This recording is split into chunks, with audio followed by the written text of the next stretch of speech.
He loved everything about her, including her name. There was something mysterious about it, something exotic. A woman of the world. A blonde in her late 30s, with cool, dark glasses, a short leather jacket and ankle boots appeared, striding confidently, pulling an expensive-looking suitcase. Ingrid! His heart did a double flip, then another. Then sank as she came nearer and he realized it wasn't her. Was it? She walked straight past him. He was about to check her photograph on his phone when she waved at someone ahead. He watched her step up her pace and fall into the arms of a tall guy with a ponytail. At least the Munich flight was coming through now, he thought. Hoped. He waited. Another 15 minutes. 20 minutes. Plenty more EasyJet tags, but no Ingrid. He checked his phone. She had promised she would text the moment she landed, but maybe she had a problem getting her German phone to connect here. He sent a text. I'm here waiting, mein Liebling. Kiss, kiss, kiss, kiss, kiss, kiss, kiss, kiss, kiss, kiss. He watched the display, waiting for a text back. Had she forgotten to switch her phone back on? Then he heard a male voice right behind him say his name. Mr. Fordwater? He turned to see a shaven-headed, stocky man in his 50s, wearing a suit and tie, accompanied by a woman in her late 20s with sharply styled fair hair in a dark trouser suit. Yes, Johnny said, alarmed by their sudden presence. Had something happened? John Charles Fordwater? Yes, that's me. The man held out a warrant card. Detective Sergeant Potting and Detective Constable Wilde from Surrey and Sussex Major Crime Team, sir. We've had a phone call from your sister, Angela, who's been concerned about you since one of my colleagues spoke to you a couple of months ago. Your sister told us you would be here and who you were meeting. Could we have a word with you, sir? Johnny felt a moment of utter bewilderment. Then his insides were like a lift plunging down as the terrible thought struck him. Oh, God, please no.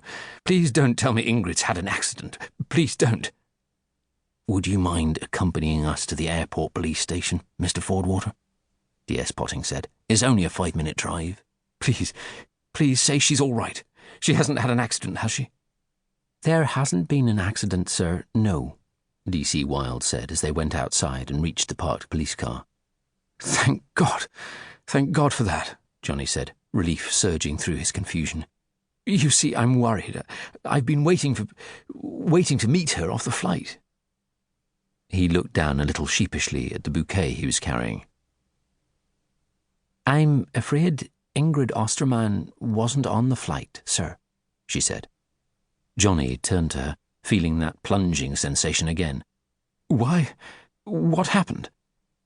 There was a brief moment in which both police officers glanced uncomfortably at each other before D.C. Wilde spoke again, deeply sympathetic. I don't know quite how to put this to you, sir, she said. I'm really sorry to have to tell you, as I think it's going to come as a shock. From our intelligence, the lady you're waiting for, Frau Ingrid Ostermann, does not exist. Chapter 2. Monday, the 24th of September. A text pinged in. Take your clothes off, meine liebe Lena. I want to see your beautiful body. In her 6th-floor apartment in Munich's Müllerstrasse, Lena Welch was feeling an erotic tingle and desire she had not experienced in a very long while. Fortified by 3 glasses of Prosecco, her normal inhibitions were all but gone. The 47-year-old divorcee was flattered by the attentions of the handsome man who had responded to her ad on an online dating agency, who had been engaging with her for the past 3 months, but whom she had not yet met. She liked to think she was still attractive, and through keeping rigorously fit in the gym and by running 3 times a week, she knew her body was still in great shape, particularly for someone who had given birth to 3 children, now all at university. But 5 years on, she was still wounded by the breakup of her 20-year marriage to her Peter Pan of a husband, who preferred the company of younger women to herself, and to the responsibility of his growing children.